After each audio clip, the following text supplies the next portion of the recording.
Bonjour à tous, ravi de vous retrouver sur Public Sénat pour un nouveau numéro des Matins du Sénat.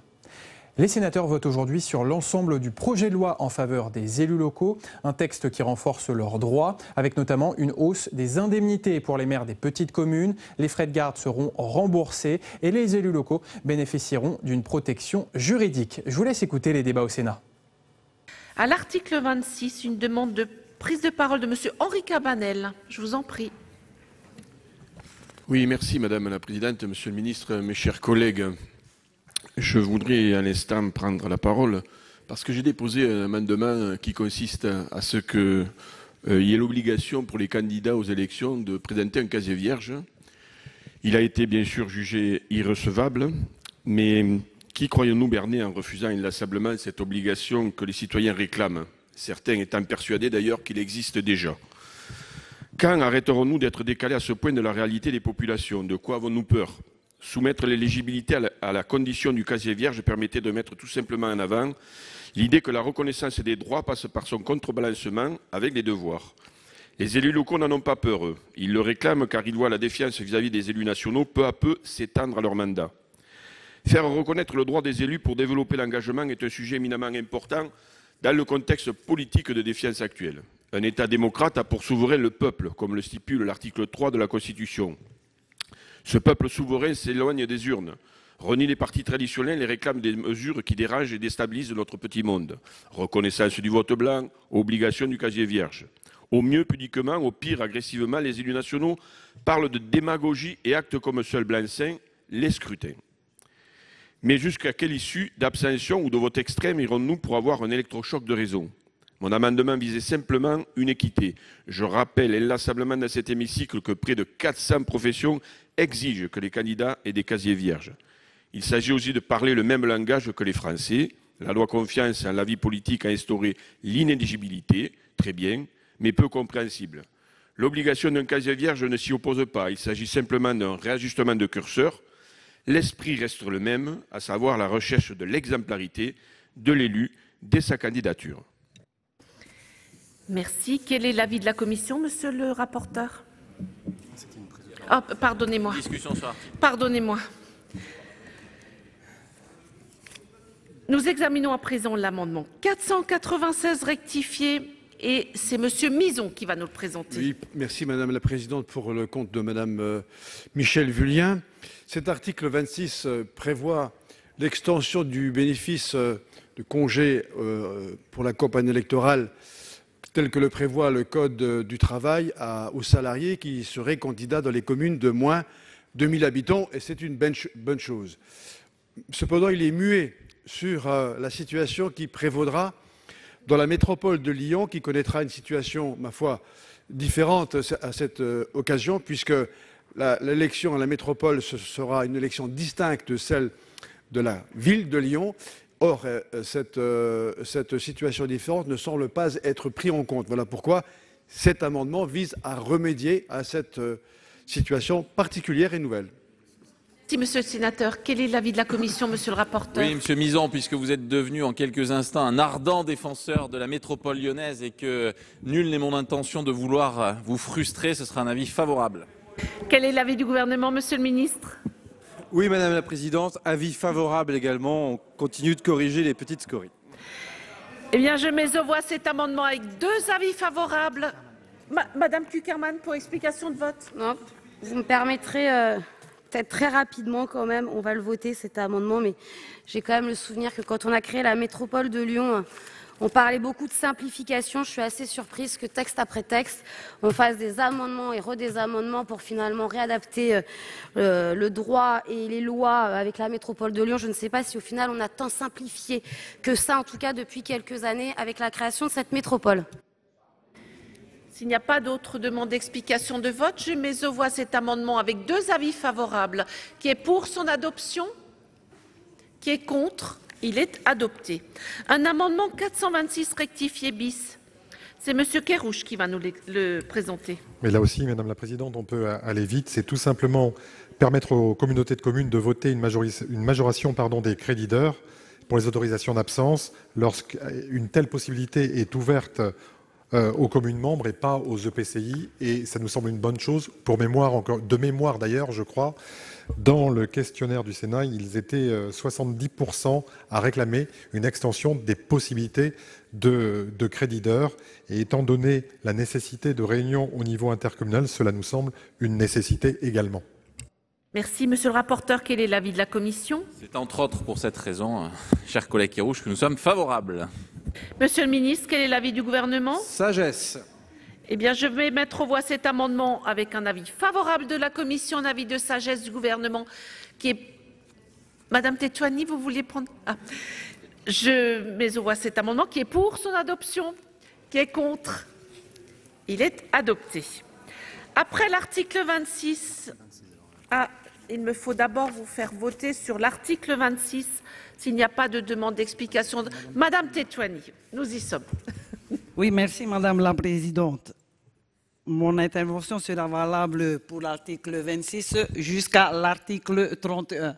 Et là, je m'adresse au ministre, puisque nous venons d'étendre l'article 26 à la métropole de Lyon. Monsieur le ministre, pourquoi pas, allons-y pour étendre aussi ça à la Polynésie française. Parce que je veux quand même réagir sur la forme du texte initial. Comment c'était rédigé l'article 32, légiféré par voie d'ordonnance pour la collectivité Polynésie française et la Nouvelle-Calédonie. Je dis non, monsieur le ministre. La Nouvelle-Calédonie encore régie par un code des communes spécifiques aux Calédoniens. Mais pour la Polynésie française, les communes de Polynésie française, monsieur le ministre, écoutez-moi bien, sont de droit commun assujettis au Code général des collectivités territoriales. Puisque nous sommes en plein dans les articles dédiés, mais totalement et pleinement à l'exercice des mandats de nos TAMNA, je demande officiellement, monsieur le ministre, à ce que l'article 26 jusqu'à l'article 31 soit applicable dès la promulgation de la dite loi. Je profite au passage de remercier mes collègues rapporteurs parce que nous avons eu quand même quelques avancées. Ben oui, je sais aussi dire merci quand il faut dire merci. Nous avons eu quand même quelques avancées à travers la commission des lois et en particulier grâce à nos deux rapporteurs. L'article 30 simplement a été étendu à la Polynésie, mais pour tout le reste, monsieur le ministre, je demande solennellement à ce que ça soit étendu. Parce que vous n'allez pas me dire qu'il y a une différence entre être TAMNA en Polynésie française et être TAMNA dans une ville, je ne sais pas moi, par exemple... non, c'est bon, ça fait 15 jours que j'entends Montpellier-Lyon. Par exemple, dans le département de l'Ardèche. Voilà. Merci. Monsieur le ministre, vous avez demandé la parole. Oui, Madame la Présidente, l'occasion m'est donnée de parler effectivement de l'adaptation aux Outre-mer pour la sénatrice de Polynésie française, mais le ministre Lurel, enfin d'autres parlementaires ultramarins sont ici, je les salue. Deux choses. Bon, déjà, la situation des DOM et des COM ne sont pas toujours applicables. Enfin, le statut de la commune est le même, c'est le CGCT, mais enfin, le niveau de spécialisation parfois du droit n'est pas le même, première chose. Deuxième chose, je m'y suis engagé à Rikitea, au Congrès des maires de Polynésie française, car j'y étais, à votre invitation. Je me suis engagé à ce que la plupart des mesures en lien avec le statut de l'élu, comme on dit, soient applicables effectivement sur les territoires ultramarins. Certains aspects sont d'ores et déjà applicables dans la rédaction telle qu'elle existe au moment où nous parlons. Et troisième chose, mais vous êtes des habitués et des personnes expérimentées sur ces aspects, pour ne pas rallonger les débats, il a été fait un choix d'un commun accord d'ailleurs avec les deux commissions. C'est évidemment de continuer d'adapter par ordonnance, mais évidemment en concertation totale avec les parlementaires des territoires ultramarins, l'intégralité du projet de loi et de voir comment on adapte bien évidemment cela aux situations. Là aussi en séparant deux aspects, ce qui relève du bloc communal et de l'intercommunalité lorsqu'elle existe, et puis ce qui relève du droit plus particulier. Donc ce que je ferai lorsque la navette sera pratiquement terminée, enfin en clair quand on sera dans le temps de l'ordonnance, c'est bien sûr de lancer le cycle de réunions de travail avec les parlementaires ultramarins, le cas échéant parfois avec les élus locaux directement, pour vous soumettre un projet d'ordonnance, le faire en coproduction comme nous l'avons fait initialement sur le texte initial, et ensuite de pouvoir légiférer par ordonnance. Voilà, donc je vous réponds, Madame la sénatrice, non pas dans le détail, parce que c'était une prise de parole, non pas sur un amendement, mais une prise de parole globale. Donc je vous réponds également de manière globale. Mais vous ne découvrez rien puisque mes engagements sont constants, notamment puisque je vous l'ai déjà dit plusieurs fois depuis maintenant de nombreuses semaines. Monsieur le rapporteur, Monsieur Darnaud. Oui, je ne vais pas revenir sur le fait de légiférer par ordonnance, Monsieur le ministre. Et d'ailleurs, je suis désolé, mais mes propos ne s'adressent même pas à vous, mais à votre collègue, ministre de l'Outre-mer, parce que je dois avouer une forme de lassitude, de découragement, parfois même de colère, parce que respecter le travail de la Haute Assemblée du Sénat, c'est daigner parfois lui répondre quand courrier après courrier nous sollicitons non pas des réponses fermes mais simplement des avis, et que après avoir légiféré il y a quelques mois de cela, étant rapporteur du statut sur la Polynésie, nous n'avons toujours pas sur la plupart des engagements qui avaient été pris par votre collègue de réponse. Et c'est vrai que à ce stade, alors faisons porte-parole de cette requête, nous avons encore saisi par courrier la ministre il y a quelque temps, mais sur ces questions notamment liées aux indemnités, notamment aux 2 amendements qui avaient échappé et que vous êtes d'accord, je crois, pour reprendre sur la question de la dépénalisation du stationnement, entre autres, les intégrer dans ce texte. Nous souhaiterions vraiment et vivement avoir enfin des réponses pour pouvoir satisfaire ou au moins apporter des réponses à nos collègues Tavana de Polynésie. Je vais mettre aux voix l'article 26. Qui est pour son adoption? Qui est contre? Il est adopté. À l'article 27, l'amendement 103, Monsieur Delège. Merci, Monsieur le Président. L'article 27 est un article important puisqu'il crée un droit pour les membres du conseil municipal à bénéficier d'un remboursement par la commune des frais de garde d'enfants, de personnes handicapées ou de personnes âgées. Qui dit droit, dit pour la commune une dépense obligatoire.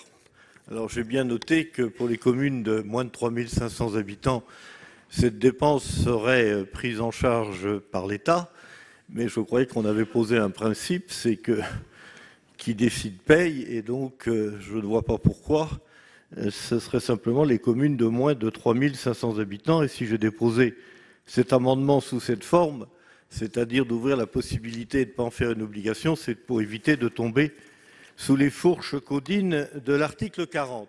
Pour autant, je pense que ça mérite qu'on ouvre le débat. On a eu un débat intéressant tout à l'heure sur le statut des élus. Moi, j'ai envie de dire, mais cette disposition, Monsieur le ministre, vous prévoyez un décret d'application. Est-ce que ça veut dire que cette possibilité est ouverte à tout le monde, y compris aux élus qui bénéficient déjà d'une indemnisation? D'autres problèmes d'ordre technique vont se poser. Quid lorsque il y a déjà un mode de garde qui peut exister, qui est un mode familial ou des emplois familiaux, et on voit bien là où ça peut ouvrir à quelques dérives, sans compter que à partir de quel âge pour les personnes âgées et handicapées, est-ce qu'il faudra foutir un document Cotorep, une attestation GIR, que sais-je encore? Et puis, dernier élément que je souhaite porter au débat, c'est que c'est une mesure qui touche les conseillers municipaux, mais pourquoi pas les conseillers départementaux et les conseillers régionaux. Et donc je souhaitais qu'on puisse avoir un débat sur ce sujet, parce que cet article est un bon article, mais tel qu'il est écrit, je pense qu'il faut être prudent.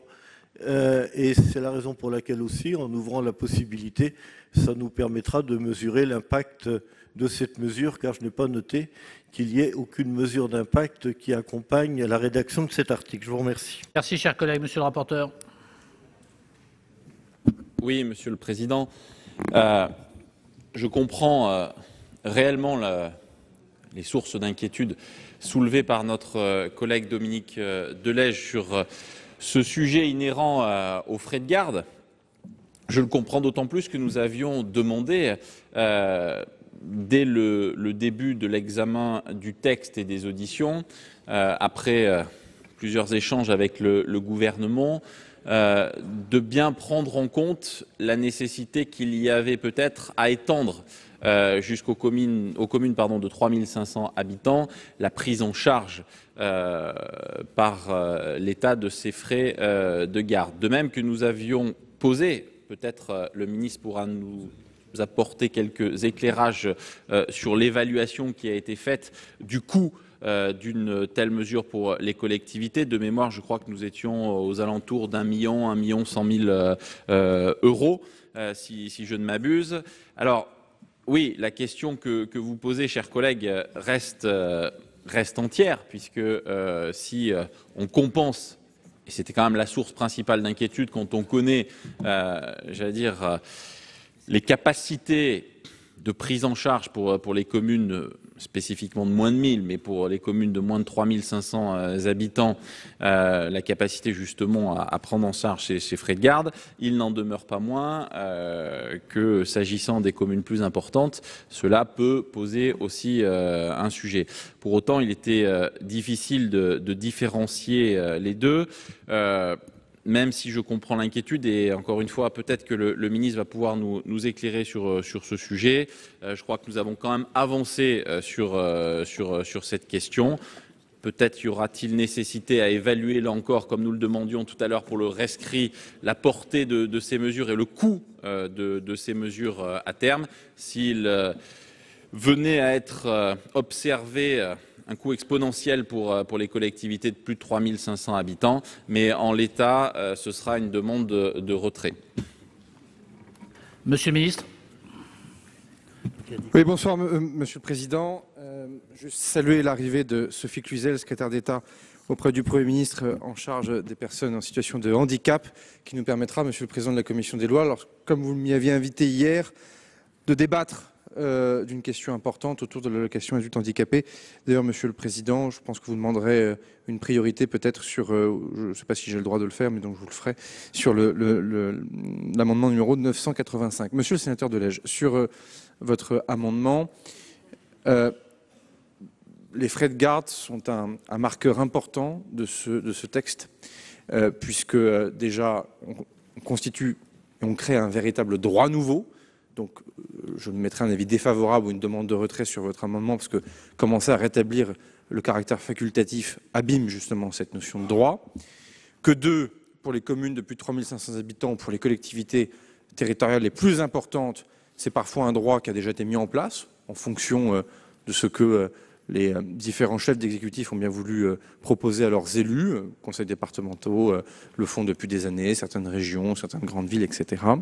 3, pour parler de sommes, 10 millions d'euros seront à charge de l'État, puisque pour les communes de moins de 3500 habitants, initialement dans le premier texte, nous étions à moins de 1000 habitants, et puis lors de la première audition devant la commission des lois, j'avais pour le coup permis de braver l'article 40, Monsieur le Président de la Commission, ce qui a permis à un certain nombre de parlementaires de déposer des amendements, dont Monsieur Arnaud de Belenet, pour mettre à 3500 habitants effectivement le seuil. Cela veut dire que, mais comme j'étais d'ailleurs engagé dans la presse avant, Madame la sénatrice Cukierman, pour répondre à votre tweet, donc 10 millions d'euros seront à la charge de l'État et 3 millions d'euros en estimation seront à la charge des communes. Comme l'a dit très justement votre rapporteur, le sénateur Darnaud, comme tous les droits que nous ouvrons, il restera à quantifier et à regarder le taux de recours de ce droit, parce que rien n'est automatique. Donc là aussi, je pense que lors des discussions budgétaires, notamment de l'année prochaine, nous pourrons commencer à donner quelques chiffres sur le taux de recours de ce droit. En tout cas, on a beaucoup parlé de parité ces derniers jours, mais il n'y a pas que la parité, Madame d'ailleurs la Ministre, puisque ces frais de garde sont également un moyen aussi pour les élus locaux qui ont la charge d'une personne en situation de handicap à leur domicile ou une personne en situation de dépendance, de pouvoir s'absenter quelques heures durant de leur domicile, de confier cette personne en fragilité sous protection de quelqu'un qui va s'assurer de l'essentiel pendant que notre concitoyenne ou notre concitoyen vaquera à ses occupations d'élu local au conseil municipal. Donc certains ont un tout petit peu ridiculisé la mesure dans la presse, pas des parlementaires, je vous rassure, en disant oui, c'est quelque chose d'un peu accessoire. Je ne le pense pas. Et monsieur le sénateur Colomba le disait tout à l'heure, définir un statut de l'élu, en tout cas permettre de mettre des jalons sur les conditions d'engagement de cet engagement politique et citoyen.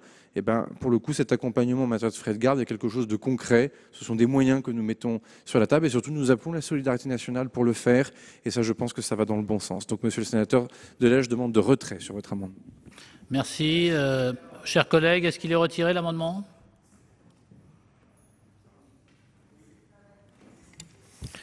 Monsieur le ministre, monsieur le rapporteur, j'entends bien vos arguments. Je dois vous dire les choses telles que je les ressens. Vous ne m'avez pas véritablement convaincu. Et notamment en ne répondant pas à 2 ou 3 questions basiques que j'ai posées. Un certain nombre d'élus touchent aujourd'hui des indemnités qui sont représentatives de frais engagés pour l'exercice du mandat. Est-ce que la mesure que vous envisagez, c'est un droit qui s'ouvre à tout le monde de façon automatique, ou est-ce que c'est un droit qui est réservé qu'à ceux qui ne touchent pas aujourd'hui d'indemnité? Je pense que le débat mérite d'être posé. Alors, je sais très bien ce qui va advenir de cet amendement. J'ai le choix entre le maintenir et savoir que, de toute façon, je serai battu. Et on ne manquera pas de me dire après, ah, monsieur le sénateur, vous ne défendez pas les communes, vous ne défendez pas la liberté d'exercice des mandats locaux, ou alors le retirer, ça règle beaucoup de problèmes, sauf que c'est le début du commencement des difficultés, parce que vous avez tout de même bien compris, et je l'ai senti au travers des propos du rapporteur d'Arnaud, que la mesure, elle n'est pas si simple à mettre en place, tant sur le fond que sur la forme. Alors si vous avez la gentillesse de compléter votre réponse à mes questions, je pourrais retirer cet amendement, mais je pense que ça mérite le coup, excusez-moi monsieur le Président, mais qu'on prenne 3 minutes sur un sujet aussi important qui crée un droit. On a déjà pris plus de 3 minutes, mais monsieur le ministre. Oui, mais le sénateur Delage a appelé à ma gentillesse, donc par définition, je ne peux pas m'y soustraire. Oui, c'est une mesure universelle pour tous les élus municipaux, qu'ils aient reçu délégation ou non, et donc qu'ils soient indemnisés ou non. Et d'ailleurs, je suis d'ailleurs étonné qu'il n'y ait pas eu de débat sur le sujet, mais je ne le lance pas parce que nous manquons de temps.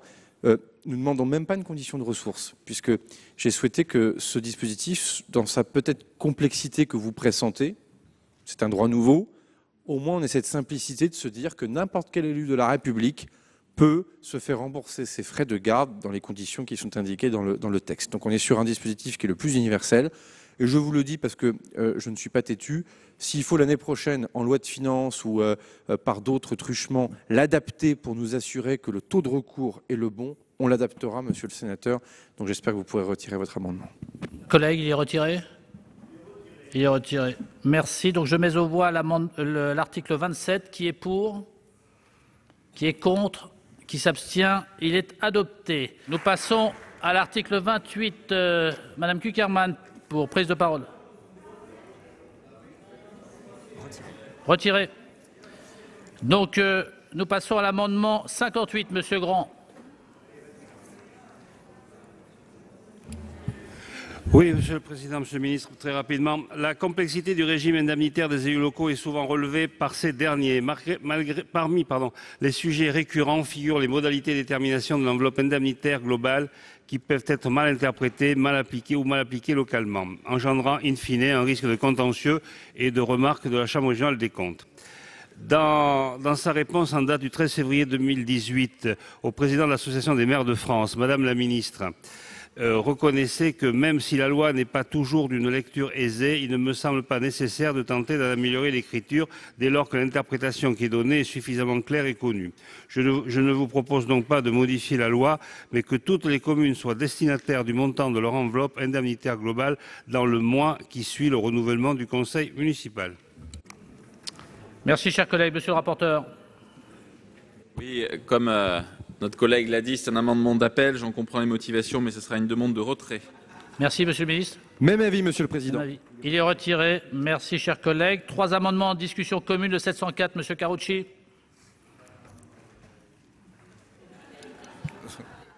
Monsieur le Président, Monsieur le Ministre, je vais être très court. Cet amendement propose d'instaurer dans le CGCT une disposition précisant de façon lisible la définition de l'enveloppe indemnitaire globale, sa méthode de calcul, ainsi que les modalités d'application des majorations.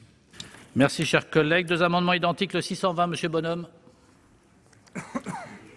Merci, Monsieur le Président. Oui, Monsieur le Ministre, comme vous le savez tous, l'article 21-23-2 permet aux conseils municipaux de certaines communes, lorsqu'elles sont par exemple chefs-lieux de département ou d'arrondissement, lorsqu'elles sont sièges de bureaux centralisateurs du canton, lorsqu'elles sont communes sinistrées, communes classées stations de tourisme, communes attributaires de la dotation de solidarité urbaine ou de la cohésion sociale, communes dont la population augmente suite à des travaux d'intérêt national, de majorer les indemnités de fonction prévues à l'article 21-23-23. Pourtant, la portée de cette disposition décidée par le législateur a été restreinte à la suite de l'interprétation donnée de la circulaire du 10 janvier 2018 qui considère que le calcul de la majoration devrait se faire en prenant uniquement en compte les indemnités aux maires, aux adjoints, sans tenir compte donc des indemnités versées aux conseillers municipaux titulaires d'une délégation. Il s'agit donc de préciser que la majoration, lorsqu'elle est votée par un conseil municipal, s'applique dans la globalité de l'enveloppe effectivement versée aux maires, adjoints, conseillers délégués, l'ensemble de ces élus étant également concernés par les caractéristiques des communes prévues par la loi justifiant la possibilité d'une majoration. Merci, chers collègues. Madame Delattre, défendu le 856. Merci. Monsieur le rapporteur. Oui, j'aurais souhaité avoir l'avis du gouvernement sur l'amendement 704 parce que l'impact de la mesure est complexe à évaluer. S'agissant du 620 et du 856, c'est une demande de retrait. Merci, Monsieur le Ministre. Merci, Monsieur le Président. De plus en plus, je m'habitue à ce que la Commission demande d'abord l'avis du gouvernement. Je ne me plains pas, Monsieur le Ministre Carucci. Bon, dans le CGCT aujourd'hui et dans le droit et dans la jurisprudence du Conseil d'État, la majoration est attachée à la fonction de maire et d'adjoint au maire. Il faut l'avoir en tête. Donc, ça, c'est pour répondre au sénateur Darnaud sur l'éclairage, sur l'impact que cela peut avoir. Ça veut donc dire que si on donne droit à votre amendement, on a mécaniquement une augmentation de l'enveloppe pour ce faire, pour pouvoir, si j'ai bien tout compris, indemniser les conseillers municipaux délégués. Donc il faut juste assumer collectivement que ça augmente l'enveloppe, en plus des mesures que nous allons prendre soit dans un instant, soit qui ont déjà été prises dans le projet de loi et dans le texte discuté par la Commission.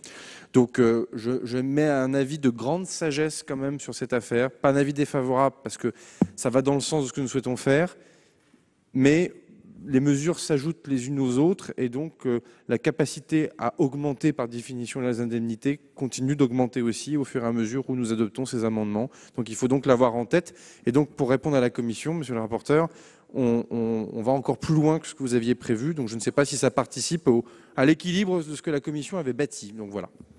Les 2 identiques ensuite, Monsieur le Ministre. Il y a eu une demande de retrait de la Commission. Demande de retrait également au profit de l'amendement de M. Carucci.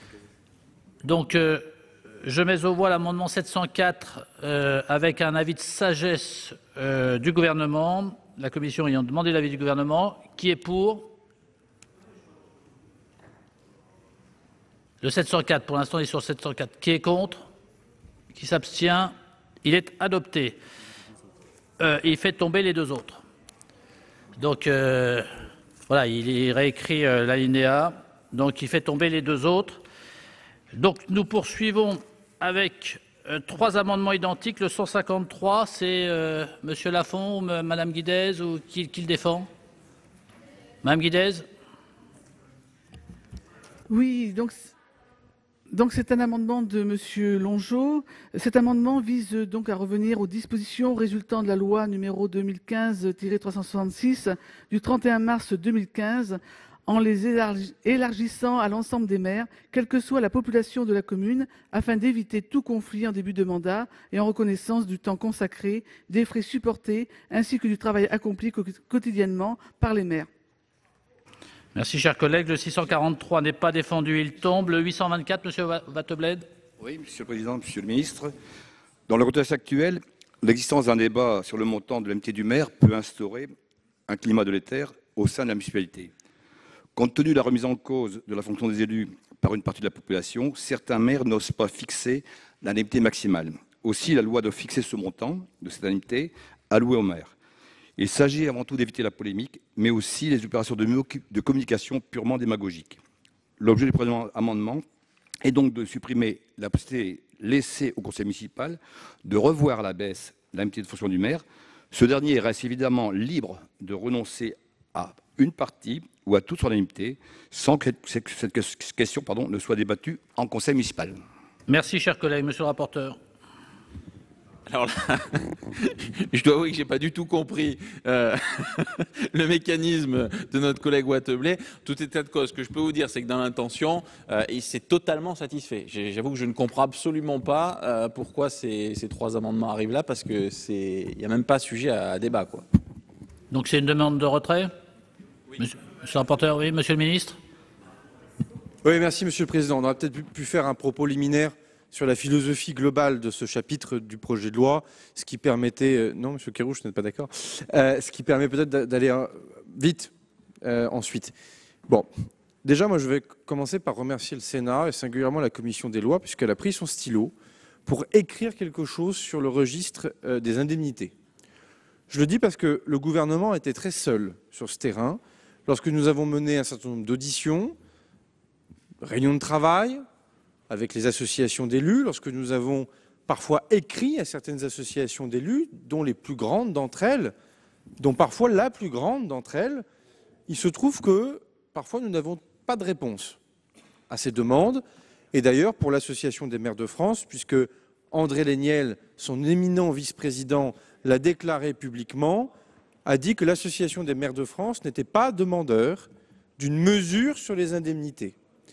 Et donc, le Sénat, Monsieur le Président Bas et Madame la rapporteure, Monsieur le rapporteur, le Sénat a accepté de travailler sur la question des indemnités, tranquillement, sereinement, que d'ailleurs les travaux du ministre-président Bockel, en tant que président de la délégation aux collectivités territoriales, soient également salués, puisque nous avons fait, nous, une proposition, le gouvernement initial dans le texte de loi, qui était une proposition de départ, où j'avais toujours d'ailleurs dit que cette proposition était une proposition de départ, en disant il y a des choses qu'on ne peut plus forcément expliquer à nos collègues élus, notamment les effets de seuil.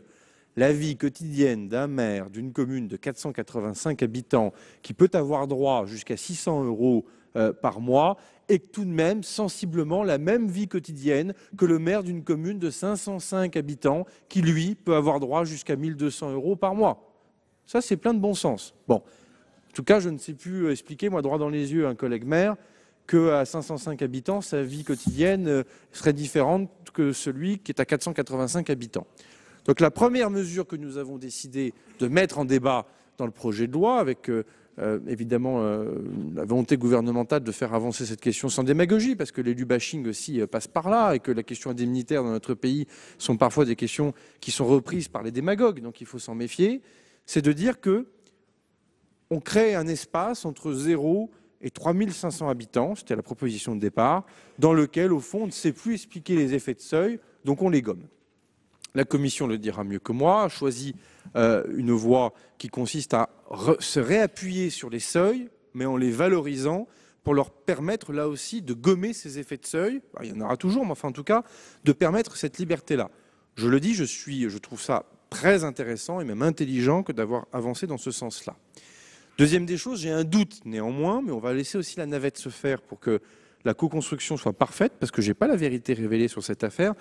Et d'ailleurs, je pense que le Sénat ne l'a pas non plus, parce que le Sénat a parfois, pardonnez-moi Monsieur le Président, sur la question de l'automaticité, le Sénat a pu prendre une position en 2015 et en prendre une autre, constatant les retours du terrain en 2016.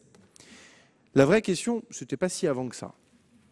Non, ce n'était pas si avant que ça. Et traitons cette question gravement et sérieusement, parce que certains nous regarderont dans la manière de l'avoir traitée. La réalité, c'est que l'automaticité de l'indemnité au maximum est quelque chose qui, me semble-t-il, n'est pas complètement consensuel chez les élus locaux. parce que certains ont mis dans leur programme électoral qu'ils ne souhaitaient pas prendre le maximum, parce que certains maires ont décidé de reverser A, parce que d'autres se disent « moi je suis à la retraite, je ne fais pas forcément la même chose que mon prédécesseur qui lui est salarié ». Enfin attendez, ça fait 15 jours qu'on parle de liberté locale, on ne va pas commencer à nier cette forme de liberté au moment où on parle des questions d'indemnité. Donc les solutions proposées par la Commission sur les seuils, en maintenant des seuils et en les rehaussant, sont à mon avis des choses qui peuvent continuer de naviguer dans la navette avec intérêt. L'automaticité, j'attends de voir comment on peut s'en sortir. Je n'ai pas d'avis sur l'affaire, mais j'ai vu ce qui s'est passé dans le passé, et donc chat échaudé craint l'eau froide. Voilà pour la position du gouvernement ce soir sur cette question des indemnités, qui est une position équilibrée, pragmatique. Entre nous, je sens pas bien la revalorisation des indemnités pour les communes des strates supérieures à 3 500 habitants, mais le débat est légitime parce que, comme vous le dites, Madame la Présidente Prima, et pourtant, mais là où nous avons, pour certaines associations d'élus, des demandes, elle est beaucoup sur les communes rurales aujourd'hui, en tout cas c'est là où il y a une attente, hein, et pour les petites villes, donc pas que plus nombreuses, parce que oui, évidemment qu'elles sont plus nombreuses, mais enfin, pensez sincèrement que c'est que parce qu'elles sont plus nombreuses qu'on les regarde. Si je puis me permettre, le nombre de fois dans le débat on a tranché en faveur des communes rurales, c'est pas que parce qu'elles étaient plus que nombreuses, monsieur le sénateur Bonhomme. Bon, donc c'est aussi parce que, évidemment, j'ai été maire d'une commune de 26 000 habitants, c'est plus facile d'abandonner une activité professionnelle pour une indemnité de plus de 3 000 € que de commencer à mettre en parenthèse une activité professionnelle pour une indemnité de 600. C'est surtout pour cette raison-là. Il ne faut pas non plus qu'on dise n'importe quoi. Donc là-dessus, je continuerai d'avancer de manière itérative, si vous en êtes d'accord, pour avoir quelque chose qui soit le plus consensuel possible, sachant qu'il n'y a pas de solution parfaite, que tout le monde a un avis sur le sujet, et tout le monde a surtout d'ailleurs un avis, j'ai pu le noter, sauf d'ailleurs certaines associations d'élus, et je le regrette. Donc merci à la Commission des lois pour la proposition qui est faite, ce qui m'amène donc, pour toutes ces raisons, à émettre un avis défavorable pour ces deux amendements, et ensuite, Monsieur le Président, je ne reprendrai plus la parole, je donnerai directement les avis du gouvernement sur les différents amendements. Merci, Monsieur le rapporteur. Oui, je vais me livrer au même exercice, Monsieur le Président, pour indiquer ce qui me semble être une position de cohérence, une position raisonnée, qui légitime le travail que nous avons mené au sein de la Commission des lois, qui d'ailleurs épouse les propositions que nous avions faites à l'occasion du débat sur la proposition de loi de notre collègue Colomba sur le statut de l'élu, puisque nous reprenons les mêmes dispositions. Partons du principe que la question des seuils nous paraît là aussi être une proposition de raison. On ne modifie pas l'architecture des seuils, on les rehausse considérant, et je veux insister sur deux choses quand même, parce que quand on parle d'indemnité, il faut rappeler que l'indemnité, ça sert essentiellement pour les élus de cette strate-là à prendre en charge une partie des dépenses qui sont inhérentes à l'exercice de leur mandat local. C'est important de le rappeler. Et ça légitime aussi le fait que lors du travail que nous avions mené au sein de la délégation, nous avions voulu prendre en compte cette réalité-là.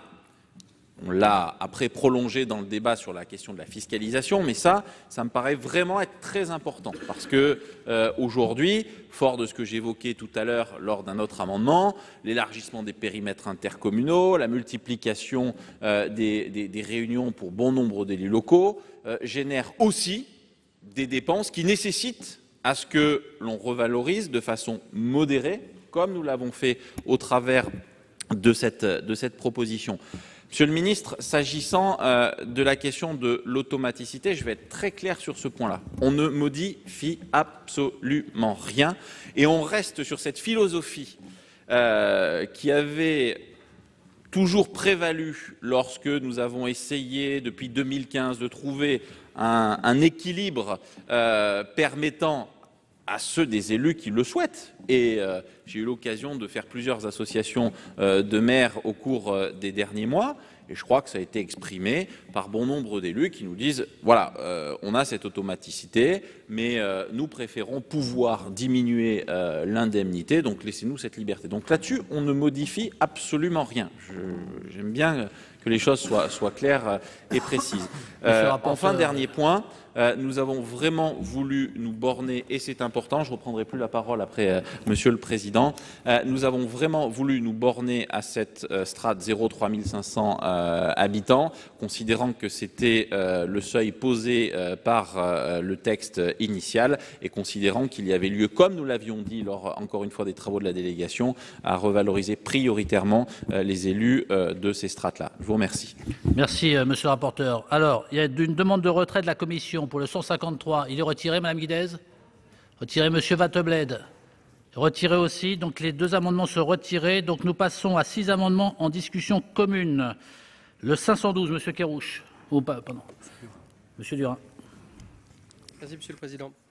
Alors, cet amendement propose de revaloriser l'indemnité de fonction de l'ensemble des maires et adjoints des communes de moins de 100 000 habitants et pas uniquement celle des maires et adjoints des communes de moins de 3 500. Pourquoi ? Parce que, d'abord, en cohérence avec la proposition de la délégation de collectivités territoriales, il nous semble qu'il faut procéder à cette augmentation de 50% pour les communes de moins de 1000 habitants et de 20% pour les communes de 1000 à 99 999 habitants. Ces dernières années, les taux plafonds inscrits dans la loi sont demeurés relativement inchangés. L'échelle indiciaire de la fonction publique sur laquelle se base le calcul des indemnités de fonction a été, elle aussi, peu modifiée. La prépondérance du critère démographique dans la détermination du montant de l'indemnité n'est pas forcément le critère le plus pertinent. À plus forte raison quand les communes concernées ne peuvent se doter de cadres pour les accompagner dans leur mission. Enfin, dernier argument, le montant de l'indemnité ne compense pas toujours la perte de salaire et le coût des charges induites par le mandat, ce qui produit un effet d'éviction de certaines catégories de la population, comme les jeunes, les femmes et certains actifs, et ce qui entraîne une surreprésentation des retraités. Je terminerai par un chiffre, 80,3% des maires de plus de 10 000 habitants consacrent plus de 35 heures par semaine à leur mandat. Sur l'ensemble des maires, c'est un maire sur 2 qui consacre ce temps de travail par semaine pour l'exercice du mandat. Merci. L'amendement 558, monsieur Lafond. Oui, c'est le même esprit, pas tout à fait les mêmes chiffres, mais c'est la même philosophie que celui qui vient de présenter notre collègue sur le fait que, et moi ça me gêne beaucoup à vrai dire qu'on différencie les élus selon la strate de population de la ville dans laquelle ils sont élus. Il y a un risque d'essayer d'être dans une comparaison de la fonction d'élu selon que vous êtes dans une ville de moins 1000, moins de 3500, plus 10 000, etc. Il y a évidemment des différences. Mais si on ne veut pas rentrer dans la logique de dire, enfin dans la conséquence de dire il y a plus de contraintes quand on est dans tel type de ville, il y en a moins quand on est dans tel autre type de ville, c'est extrêmement compliqué et on s'en sortira jamais. Moi je trouve que nous avons intérêt, par cohésion par rapport à cette fonction d'élu, même si on sait bien que ce n'est pas la même chose d'être maire dans une ville de 50 000 habitants que d'être maire dans une ville de 2000 habitants, c'est peut-être pas la même chose au quotidien, mais ça a des conséquences sur la vie professionnelle, sur l'organisation au quotidien. Et je trouve ça très dangereux de faire des séparations comme ça selon les types d'élus. Moi, j'étais très gêné, je vous le dis très franchement, il y a quelque temps, quand on a augmenté les indemnités des présidents de conseils régionaux, il y a 2 ans. Je trouve que quand on est dans cette logique-là, on le fait pour tout le monde ou on le fait pour personne. Et c'est pareil pour les élus. Je sais bien, moi je suis prêt à discuter de tout sur le taux d'évolution parce que il y a peut-être une précaution à avoir sur le taux d'évolution, mais sur le principe de dire on augmente les indemnités des élus selon la taille de population, je trouve ça dangereux. 129, Madame Jasmin. Oui, merci, Monsieur le Président. C'est un amendement présenté par mon collègue, Monsieur Joly. Alors, cet amendement vise à revaloriser le niveau maximal des indemnités de fonction des maires et adjoints des communes de moins de 3 500 habitants en particulier, mais aussi celles en deçà de 1000 habitants. Alors, il devrait en principe s'appliquer aux communes qui n'ont pas de cadre et de DGS, Et cette proposition nécessite évidemment une hausse de la dotation des élus prise en charge par l'État. Merci. Merci, chers collègues. Le 147, Madame Guidez.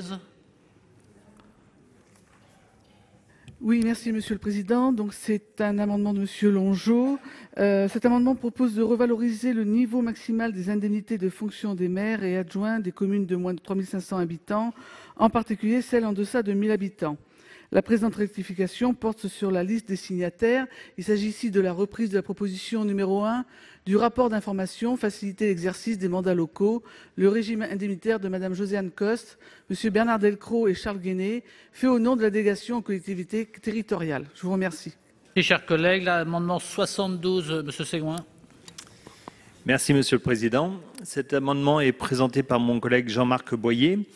Il vise dans un premier temps de passer l'indemnité des maires à 26% au lieu de 17% actuellement et proposé à 25,5% par la Commission. Pourquoi 26%? Parce que ça correspond à un salaire, un revenu minimum brut de 1 000 €. On pourrait appeler ça le nouveau SMIC des maires. Et dans un deuxième temps, de passer l'indice des adjoints de 10,7 à 16,5 sur la strate de 500 à 999 habitants. Merci. Merci. Le 547, Monsieur Hervé. Non, je vais le défendre.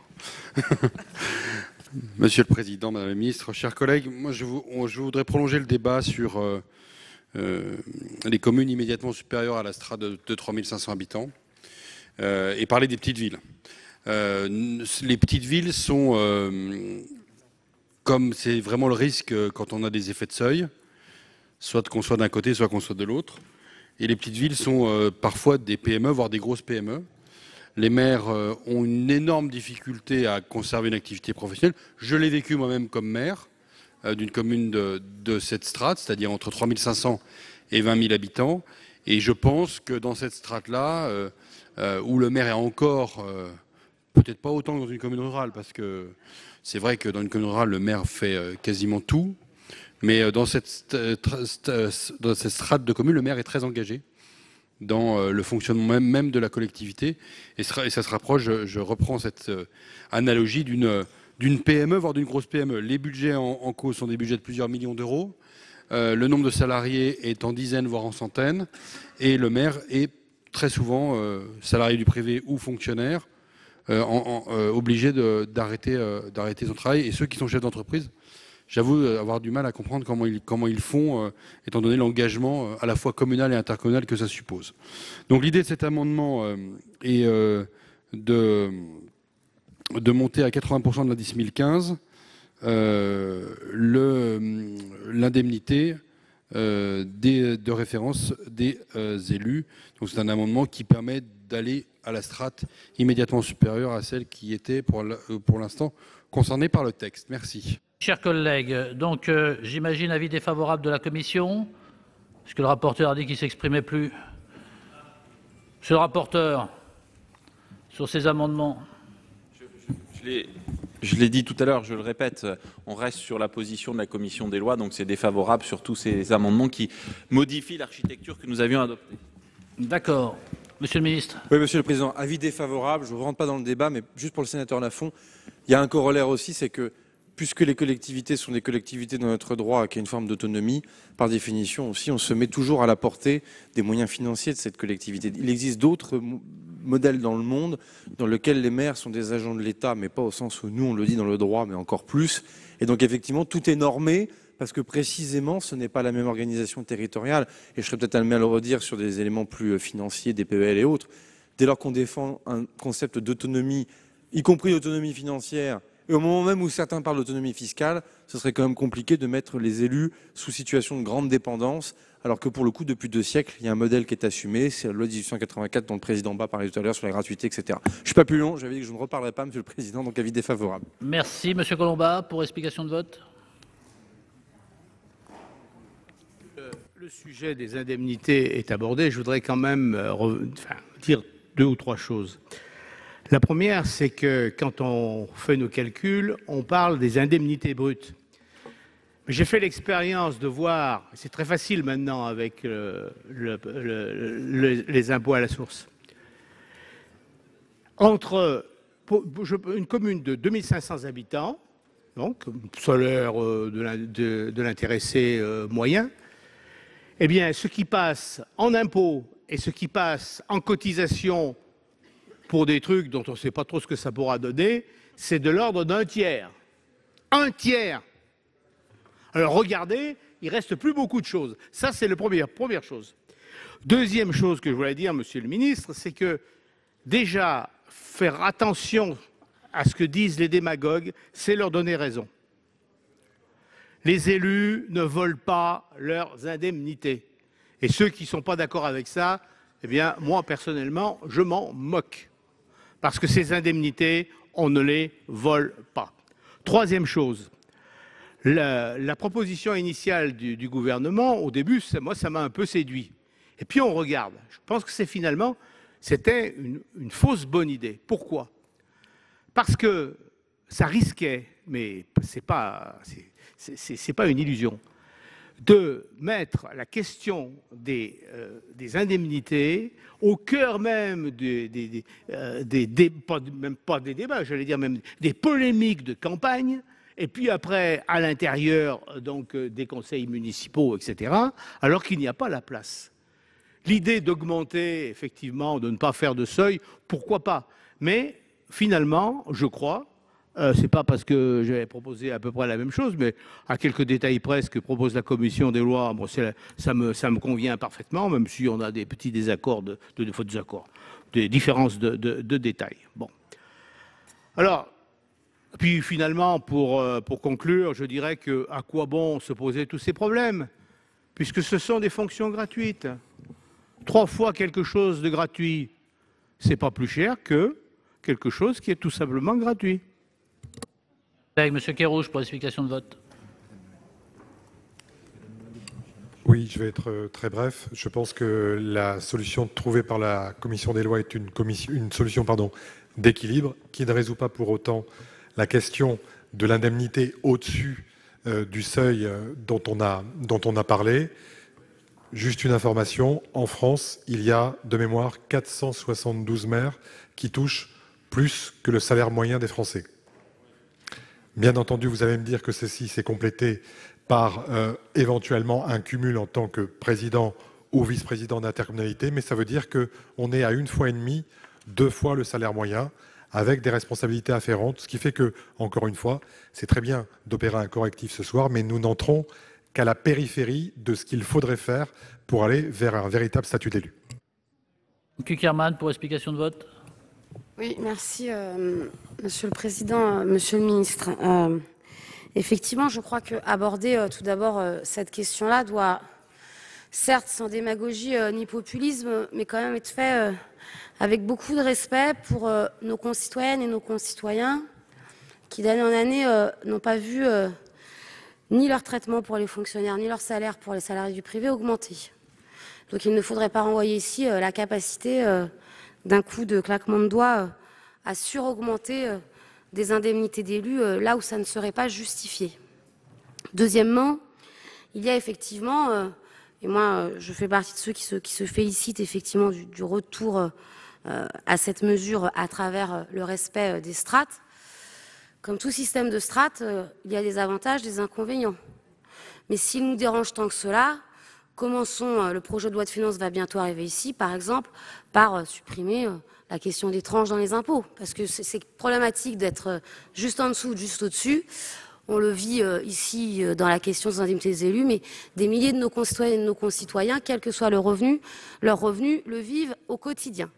Donc je crois qu'il ne faudrait surtout pas donner le sentiment d'avoir un discours très différent dans ce qui concerne la revalorisation de l'indemnité des élus par rapport à l'ensemble d'un discours bien pensant qui s'applique au reste de la population. Donc oui, Monsieur le Ministre, je fais partie de ceux, même si ce n'était pas une demande, parce que finalement les maires sont maintenant aujourd'hui dans l'autocensure, de celles et de ceux qui pensent que réhabiliter le rôle de l'élu passe aussi par une réévaluation, en tout cas pour les taux les plus bas aujourd'hui de l'indemnité d'élu, pour rappeler que oui, la démocratie, dans une démocratie, eh bien, celles et ceux qui s'engagent peuvent et doivent être indemnisés, que cela a un coût et que c'est un coût collectif que la nation dans son entier doit prendre en charge.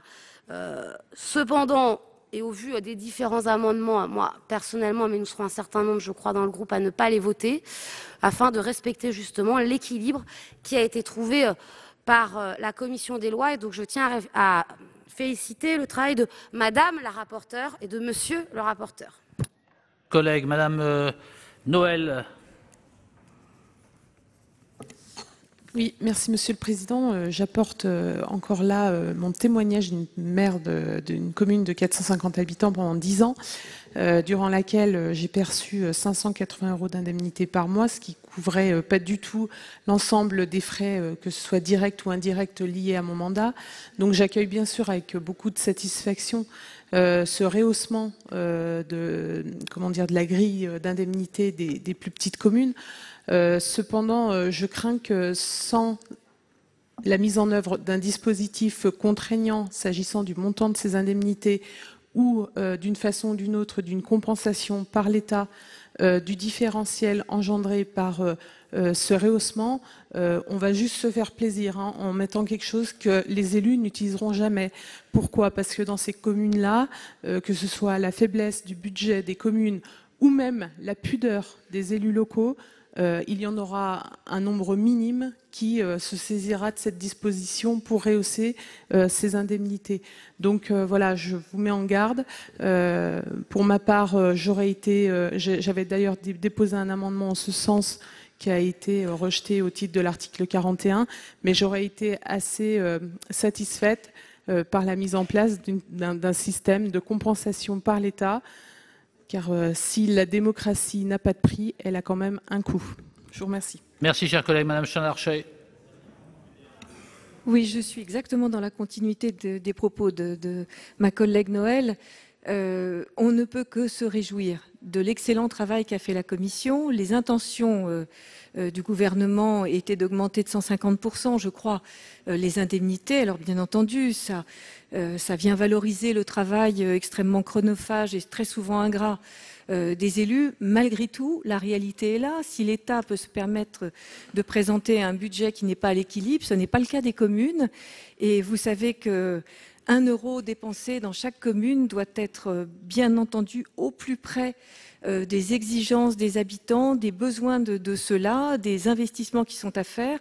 Et les maires vont avoir bien du mal à bénéficier de cette augmentation. Alors, j'avais effectivement aussi déposé un amendement retoqué par l'article 40, mais est-ce que l'État s'engage aujourd'hui, puisqu'il semble que l'on ait un regard extrêmement bienveillant sur les communes, et notamment celles de moins de 3 500 habitants, est-ce que l'État s'engage à augmenter la DGF? Merci, Monsieur Bonhomme, pour l'explication de vote. Pardon. Merci, cher collègue. Monsieur Bonhomme. Oui, merci, Monsieur le Président. Monsieur le Ministre, moi, je vais aussi me ranger devant la position de notre commission des lois qui me semble avoir obtenu un certain équilibre là où on n'est jamais totalement satisfait. Pourquoi? Parce qu'évidemment, dans ce domaine, on a toujours à en redire sur l'idée que l'on se fait du bon niveau des indemnités des élus locaux. Il n'empêche que pourquoi la solution des moins de 3 500 habitants me paraît malgré tout acceptable et plus soutenable. Parce qu'on a quand même tous ici déploré il y a plusieurs mois les effets d'une crise de vocation que l'on a enregistrée au fur et à mesure des mois. Et c'est quand même un élément, me semble-t-il, qui doit être pris en charge et mis en avant pour retenir la solution soutenable que propose la Commission par rapport au projet initial. Et puis un autre élément, c'est quand même de manière globale, c'est que la fonction de maire, on le dit tout le temps, mais elle demande un temps de plus en plus important, des complexités et des compétences aussi. Donc il me semble que ça doit aller de pair avec aussi une forme de revalorisation. Donc ce croisement des éléments me semble nécessaire et je le dis à l'égard de ceux qui proposaient une revalorisation des moins de 100 000 habitants. Le risque évidemment c'est qu'on cristallise un rejet pour le coup et qu'en faisant assaut de prodigalité, on finisse par obtenir l'effet inverse de ce qu'on souhaite obtenir. C'est pour ça que la solution de la commission des lois me paraît vraiment la plus adaptée. Merci, cher collègue. Madame Jasmin. Merci, Monsieur le Président. Je voudrais tout simplement faire remarquer que dans les petites communes, particulièrement les communes rurales, eh bien, les maires et les adjoints aux maires, en tout cas les élus, sont pour la plupart, et ça a été dit cet après-midi, des travailleurs indépendants, des artisans, des personnes qui négligent quelquefois leur activité professionnelle pour assurer une mission de maire et une fonction, participer à des réunions et n'ont pas forcément des cadres pour assumer à leur côté un certain nombre de missions. Ils doivent également faire de la bibliographie, avoir une bonne connaissance des textes, de la législation en vigueur, assurer toutes les fonctions et missions des maires. Et je trouve regrettable qu'on ne puisse prendre en compte ces éléments-là pour une revalorisation de leur activité. Merci, chers collègues. Donc, écoutez, oui. Monsieur Savoldelli. Oui. Merci de vous faire remarquer, monsieur Savoldelli. Oui, je suis les élèves du fond, Monsieur le Président. Puis je ne parle pas souvent. Juste un petit mot, moi je vais suivre les recommandations de la Commission, parce que je pense que c'est une grille qui rassemble le plus les élus dans la diversité. Mais je me suis permis de prendre la parole parce que je voudrais vous faire une remarque, Monsieur le Ministre, si vous pouvez la transmettre au ministre de l'Intérieur. C'est qu'on ne peut pas discuter pendant tant d'heures sur l'engagement de proximité et le respect des élus, et penser du ministère de l'Intérieur qu'il y aura une strate d'élus où il n'existerait plus l'étiquette politique. Donc, faites partager à votre collègue Castaner. Non, mais d'accord, mais eh ben, c'est très bien, mais on peut le remettre là quand même. Il faut mieux s'assurer des choses quand même.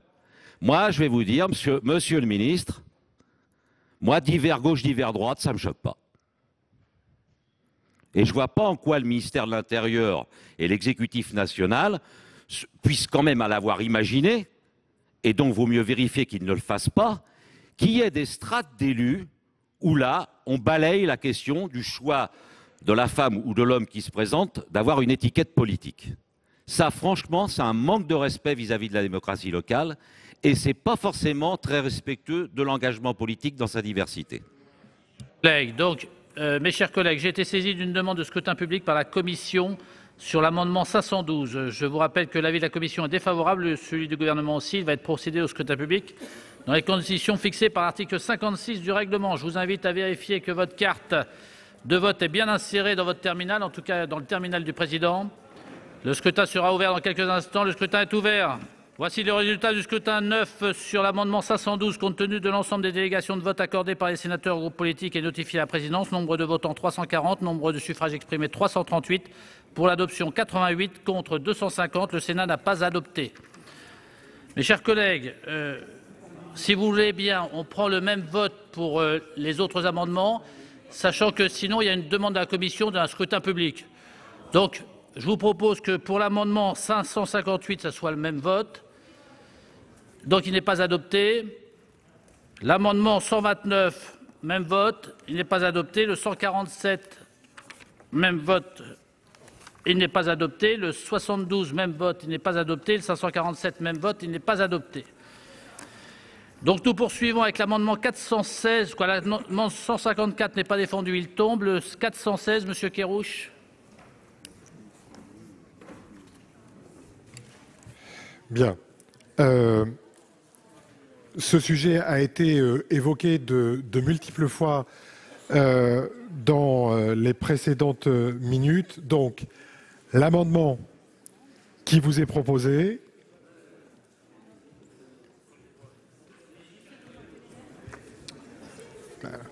Ah d'accord, bah, écoutez. Chers collègues, donc l'amendement qui vous est proposé, c'est tout simplement que, en cas de cessation partielle ou totale d'activité, eh bien, il y ait une compensation avec une majoration indemnitaire pour les élus locaux qui ont fait ce choix justement d'arrêter ou partiellement ou totalement leur activité, étant donné leur charge dans leur mandat électif.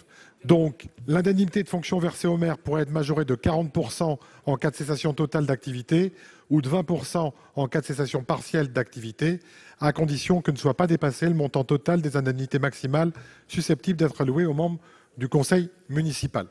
Merci, chers collègues. Monsieur le rapporteur, avis défavorable? Alors, avis favorable de la Commission, Monsieur le Ministre? Oui, Monsieur le Président, juste une précision. Dans la rédaction, il n'est pas précisé que c'est dans l'enveloppe. Ça ne nous saute pas aux yeux.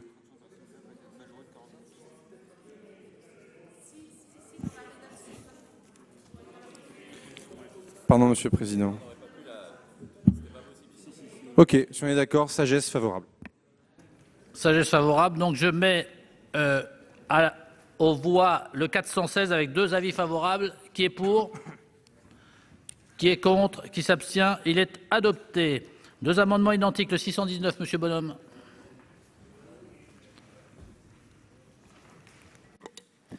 Merci, Monsieur le Président. La commission d'appel d'offres ou la commission de délégation des services publics interviennent à titre principal dans le choix des offres, donc dans l'attribution des marchés et des DSP. Dans les collectivités, la constitution de la commission d'appel d'offres est toujours obligatoire lorsqu'une procédure formalisée est mise en œuvre. Conformément à l'article 1411-5, elle est présidée par le chef de l'exécutif ou son représentant. Depuis près de 30 ans, les responsabilités pour les membres de ces commissions ont été croissantes avec la montée en puissance de la décentralisation, de l'encadrement de la commande publique ainsi que le développement des politiques d'achat efficientes. Dans de nombreuses communes, la commission d'appel d'offres se réunit chaque semaine, ce qui représente une charge significative, plus importante que les autres commissions thématiques et donc un frein pour les conseillers sans délégation siégeant dans cette commission. Par conséquent, il est proposé qu'un conseil municipal puisse prévoir une indemnité spécifique pour ses membres lorsqu'ils siègent à une séance de la CAO ou de la CDSP. Si le 855, Madame Delattre. Oui, en complément de ce qu'a dit mon collègue François Bonhomme, dire que ce n'est pas une faveur que nous demandons, c'est un engagement qui est à haute responsabilité. Nous savons quels sont les enjeux pour une commission d'appel d'offres et ça nous paraît effectivement juste aujourd'hui d'avoir cette revalorisation pour ces élus. Merci, chers collègues. Monsieur le rapporteur. Nous sommes favorables, bien sûr, dans les mêmes conditions que le précédent. Monsieur le ministre. Oui, Monsieur le Président, dès lors qu'on est sur des mesures de souplesse, de répartition au sein de l'enveloppe, par définition, il n'y a aucune raison d'être défavorable, donc avis favorable. Merci, donc je mets aux voix ces 2 amendements identiques avec 2 avis favorables. Qui est pour? Qui est contre? Qui s'abstient? Ils sont adoptés. L'amendement 660, Monsieur Kerrouche.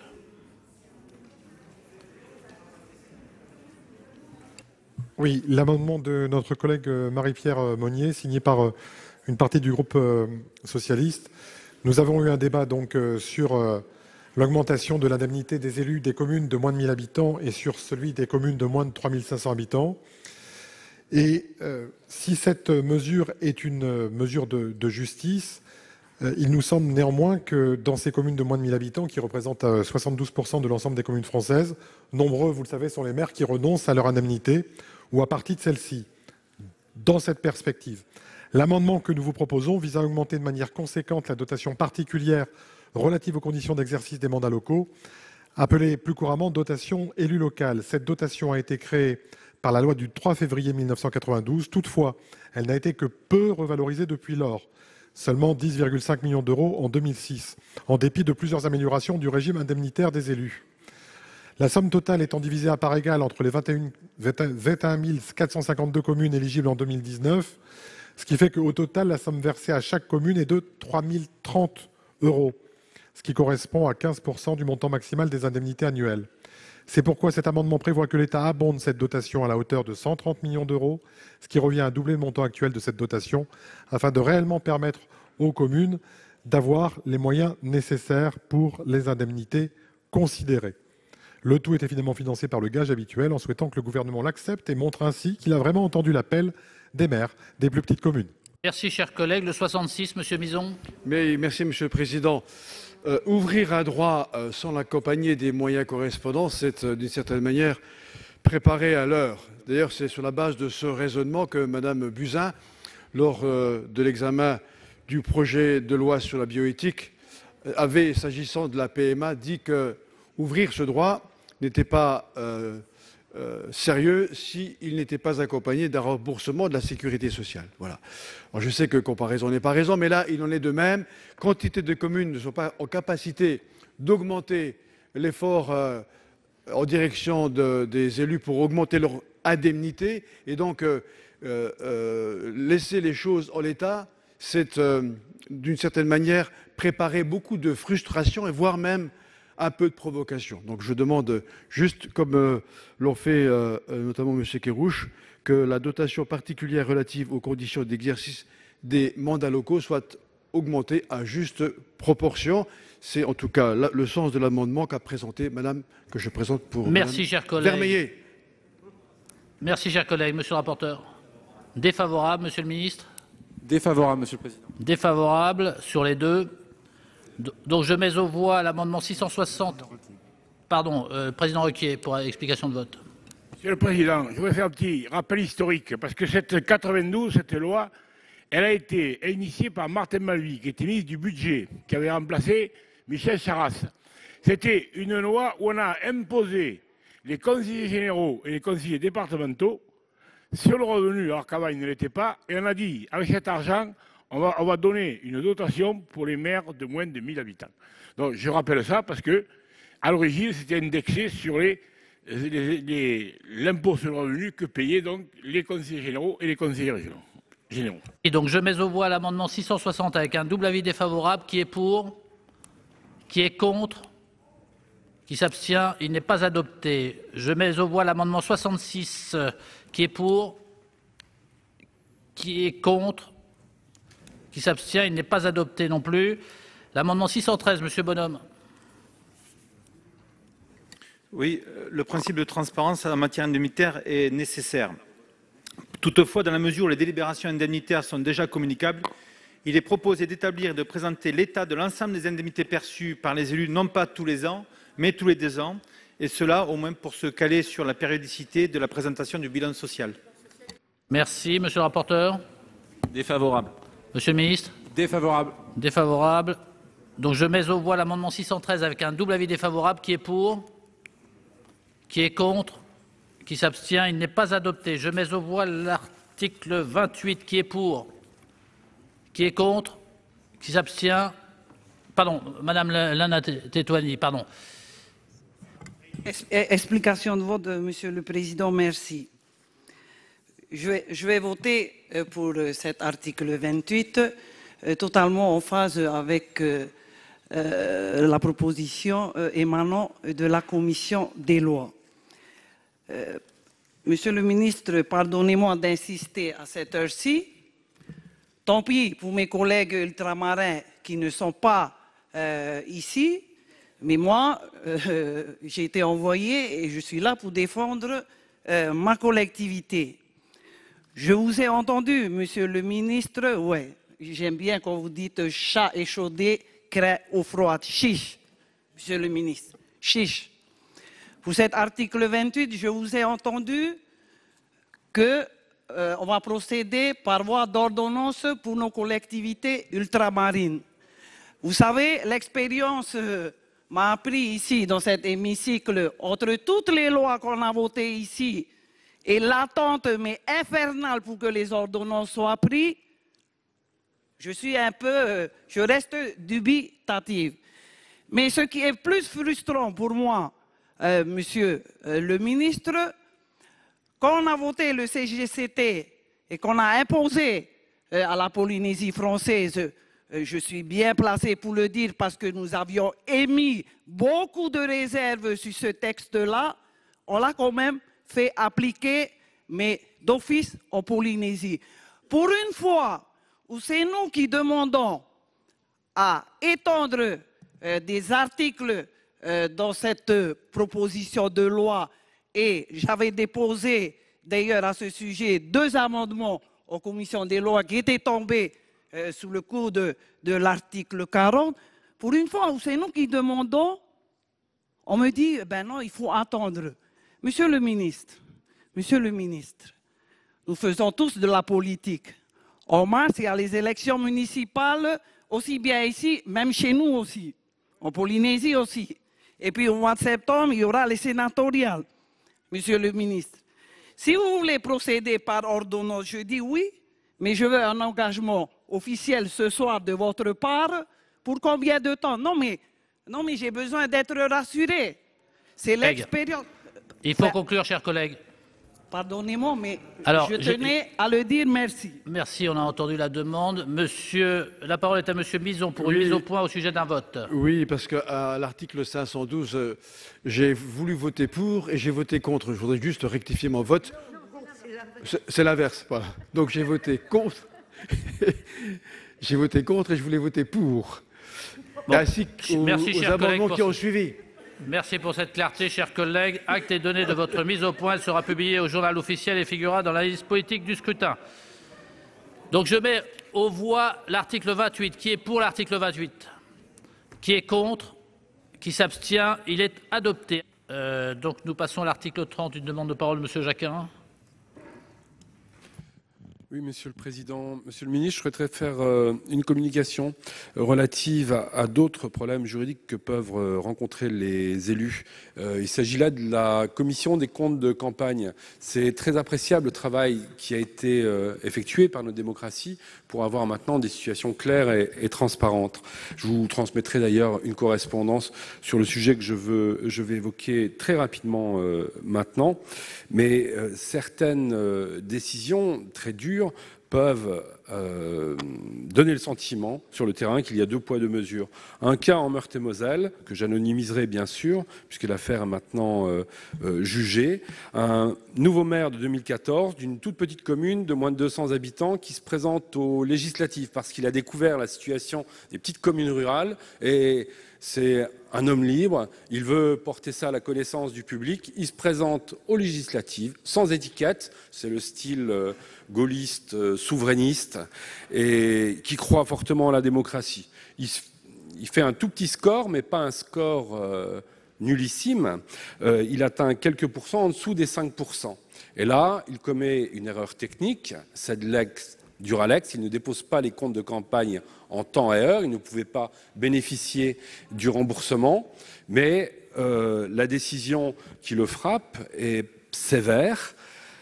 Il doit être puni, il en est d'accord, nous en sommes d'accord, mais là, la Commission lui a infligé le maximum de la peine, c'est-à-dire 3 ans d'inéligibilité. Il ne pourra pas se présenter aux municipales en 2020. J'en reste là. Monsieur le ministre, je vous transmettrai une demande de recours qu'il fait au président de la République. Je vous remercie. Merci, chers collègues. Le 833, Monsieur le ministre, l'amendement du gouvernement. Oui, Monsieur le Président. Amendement de clarification, mais enfin un peu plus que cela, suite aux différentes agressions de maires, telles que nous avons pu les connaître malheureusement ces derniers temps, suite au déjeuner de travail d'ailleurs que j'avais tenu au ministère en présence de votre rapporteur, Madame Gatel, avec un certain nombre de maires ayant subi une agression ces derniers temps. Il y a une forte demande pour qu'il y ait également l'accompagnement psychologique. L'accompagnement juridique, on n'y revient pas, beaucoup de choses ont été dites. L'accompagnement psychologique, je regrette d'ailleurs que certains responsables politiques aient raillé et moqué cette disposition dans la presse et dans les médias. Le patron par intérim des LR, M. Leonetti, l'a fait sur une radio le matin. Je trouve ça pas bien parce que Mme Gatel peut en témoigner. La principale demande essentielle qui avait été faite par ces maires, c'est de dire, mais vous savez, une fois qu'on est agressé, on se retrouve tout seul, face à nos familles, avec nos familles, mais aussi face à nos familles pour expliquer mais pourquoi on est allé se mettre en situation de risque parce qu'on est élu local. Et surtout, quand on est élu local, et quand on est maire singulièrement, il y a quelque chose d'assez terrible, c'est qu'il vous arrive de recroiser votre agresseur, il vous arrive de... Enfin bref, bon. Donc je ne rentre pas dans les détails, tout a été dit. Mais donc cet accompagnement psychologique, on veut la faire rentrer dans le dispositif. Il n'y a pas de raison qu'on fasse moins pour un maire ou un adjoint au maire que pour un sapeur-pompier volontaire, un sapeur-pompier professionnel, pour un policier ou pour un gendarme. On acte tout simplement que lorsqu'on est dépositaire de l'autorité publique et qu'on est victime de quelque chose, on a le droit à un certain nombre d'accompagnements, certes juridiques, certes sur le terrain de l'accompagnement d'un avocat, mais aussi sur le terrain d'un accompagnement psychologique. C'est ce que dit cet amendement. Ministre, monsieur le rapporteur. Avis favorable. Un avis de sagesse favorable. Sagesse favorable. Je mets aux voix l'amendement. Monsieur Kerrouche, pardon. Oui, Monsieur le Président, merci. Monsieur le ministre, vous mettez en avant l'extension que vous proposez dans le cadre de cet amendement, mais dans le même temps, il y a l'un de nos amendements qui proposait de supprimer la mention selon laquelle la compensation de l'État du contrat d'assurance qui était conclu par les communes de moins de 1000 habitants était fonction d'un barème fixé par décret, qui a été jugé irrecevable au titre de l'article 40. J'en conclus, mais je peux me tromper, que si cet amendement a été déclaré article 40, ça veut dire que la compensation en fonction d'un barème serait uniquement une compensation partielle. C'était juste pour savoir si je ne me méprenais pas ou Si c'était le cas, si vous pouviez préciser votre pensée en l'espèce. Monsieur le ministre. Oui, Monsieur le Président, effectivement, on avait imaginé d'abord un principe de barème. Il s'est avéré en fait assez compliqué à mettre en place. Donc on va fonctionner par dotation et sur la base effectivement d'un forfait. L'idée aussi, c'est bien sûr de travailler avec le monde des assurances pour que l'on ait une offre qui soit la plus robuste possible, non seulement sur le terrain du panier de services qui va être offert et ouvert aux élus, et puis d'autre part aussi, on se le dit entre nous, que évidemment l'aide de l'État ne conduise pas à une petite inflation des prix des primes d'assurance en la matière, puisqu'il ne s'agirait pas que parce que justement la solidarité nationale est appelée par, peu importe d'ailleurs ce barème ou ce forfait, le problème pour le coup là est le même, que l'on ait tout d'un coup ces primes qui auraient tendance à augmenter. Donc là aussi la concurrence pourra être saine en la matière. Merci Monsieur le Ministre. Donc je mets aux voix l'amendement 833 avec un avis de sagesse de la Commission. Qui est pour? Qui est contre? Qui s'abstient? Il est adopté. Le 926, c'est Madame Noël. Merci Monsieur le Président. Il s'agit d'un amendement de mon collègue Daniel Grimillet. Le Code général des collectivités territoriales prévoit que les communes sont tenues de protéger le maire ou les élus municipaux contre les violences, menaces ou outrages dont ils pourraient être victimes à l'occasion de faits de leurs fonctions et de réparer le cas échéant le préjudice qui en résulte. Le CGCT dispose en outre que lorsque ces élus agissent en qualité d'agents de l'État, ils bénéficient de la part de l'État de la protection prévue à l'article 11 de la loi du 13 juillet 83. Comme toutes les victimes de faits d'injure ou de diffamation publique, un élu local peut déposer plainte en son nom propre et même se constituer partie civile afin de mettre en mouvement l'action publique. L'autorité judiciaire saisie de ces faits, soit le procureur de la République, soit le juge d'instruction, dans le cadre d'une ouverture d'information judiciaire, est alors seul à même de décider des suites qu'il convient d'y donner. L'amendement a ici pour objectif de diligenter de manière systématique une enquête afin de protéger les élus locaux dans le cadre de leurs fonctions électives, y compris lorsque les menaces, violences, voies de fait, injures, diffamations ou outrages sont relayés par le biais de réseaux sociaux. Merci, chers collègues. Monsieur le rapporteur. Défavorable. Défavorable, Monsieur le ministre. Oui, Monsieur le Président, défavorable. Je dis pourquoi, parce que le sujet est lourd. Il n'y a pas d'injonction possible sur les parquets. L'opportunité ou pas de l'action publique, c'est quelque chose qui, dans notre autorité judiciaire, est évidemment immuable et très protégé. Donc évidemment, avis défavorable. L'occasion m'est donnée quand même de vous donner un chiffre. Sur les maires agressés, 95% de réponse pénale. Donc le niveau de réponse pénale aujourd'hui est important. La vraie question, c'est bien évidemment le niveau de sévérité des peines, mais là aussi, l'autorité judiciaire, par définition, est autonome. Quand les peines prononcées ne sont pas suffisamment sévères, le parquet fait systématiquement appel. Troisième chose, je vous annonce que la garde des Sceaux prendra prochainement une circulaire de politique pénale pour réindiquer au parquet la méthodologie justement à suivre en cas d'agression physique, mais aussi verbale, sur les élus qui sont des personnes dépositaires de l'autorité publique. Merci. Vous le maintenez, Madame Noël? Il est retiré? Il est retiré. Donc deux amendements en discussion commune, le 823. Monsieur Wattebled. Merci, Monsieur le Président. Il s'agit d'un amendement de notre collègue Alain Fouché. L'article 30 du projet de loi prévoit, d'une part, que la commune est tenue de souscrire un contrat d'assurance visant à couvrir les coûts qui résultent de son obligation de protection à l'égard du maire et des élus, et d'autre part, que la commune accorde sa protection aux maires et aux élus municipaux, victimes de violences, de menaces ou d'outrages à l'occasion du fait de leurs fonctions. Le 6e alinéa de ce même article prévoit cependant que le conseil municipal puisse s'opposer à cette protection ou en restreindre le champ que pour un motif d'intérêt général, par une délibération motivée prise dans un délai de 3 mois à compter de la demande adressée par le maire à la collectivité. Cette rédaction pose deux difficultés. Premièrement, elle laisse à penser que cette possibilité de s'opposer ou de restreindre cette protection ne vise que la demande du maire et non celle des autres élus. Or, on ne comprend pas très bien ce qui pourrait ainsi justifier que le maire soit placé dans une position moins protectrice que celle des autres élus. Deuxièmement, le principe d'inscrire dans la loi le fait qu'un motif d'intérêt général puisse justifier une opposition ou une restriction de cette protection, et sans autre précision, pourrait donner lieu à un contentieux abondant en raison de la dimension politique du conseil municipal. Si ce motif ne sera certainement pas un motif financier, puisque la commune sera désormais assurée sur ce point, Il ne faudrait pas que le conseil municipal retienne un motif d'intérêt général qui méconnaîtrait la présomption d'innocence, s'érige en juge de l'opportunité des poursuites ou ne décide de tenir compte de l'impact médiatique de la mesure sur la commune pour restreindre la protection des élus. Dans ces conditions, il paraît plus sage de supprimer l'alinéa 6 qui pourrait donner lieu à un contentieux important. Cet alinéa 6 est d'autant plus injustifié que la protection fonctionnelle ainsi accordée aux élus est extrêmement limitée puisqu'elle ne recouvre que les faits de violence, de menaces ou d'outrage et non l'hypothèse où l'élu est victime de diffamation.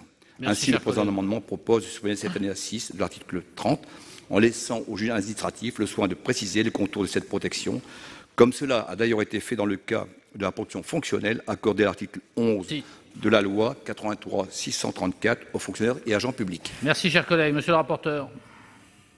Oui, pour les mêmes raisons, défavorable. Monsieur le ministre. Défavorable. Défavorable. Il y avait l'amendement quand même de la commission, monsieur, qui était en discussion commune. Oui, c'est un amendement qui corrige une erreur matérielle. Il prévoit l'application d'une procédure unique d'octroi de la protection fonctionnelle à l'ensemble des élus communaux. Monsieur le ministre, sur cet amendement. Oui, monsieur le président, sagesse, parce que je ne suis pas encore complètement certain que ça tourne en termes de rédactionnel, mais l'opportunité de ce qui a été écrit sur le fond nous va bien. Donc sagesse à compléter dans la navette. Monsieur Wattebled, il est retiré. Il est retiré le 823. Je mets le 972 de la commission aux voix avec un avis de sagesse du gouvernement. Qui est pour? Qui est contre? Qui s'abstient? Il est adopté. Je mets aux voix l'article 30. Qui est pour l'article 30? Qui est contre? Qui s'abstient? Il est adopté. Les sénateurs ont donc renforcé les droits des élus locaux pour les encourager à se représenter. Ils ont également renforcé la sécurité et l'autorité du maire. Le Sénat vote cet après-midi sur l'ensemble de ce projet de loi en faveur des élus locaux qui devrait être normalement adopté par la majorité sénatoriale. C'est la fin de cette émission. Merci de l'avoir suivi. Vous pouvez revoir tous nos programmes sur notre site internet publicsénat.fr. Très bonne journée sur Public Sénat.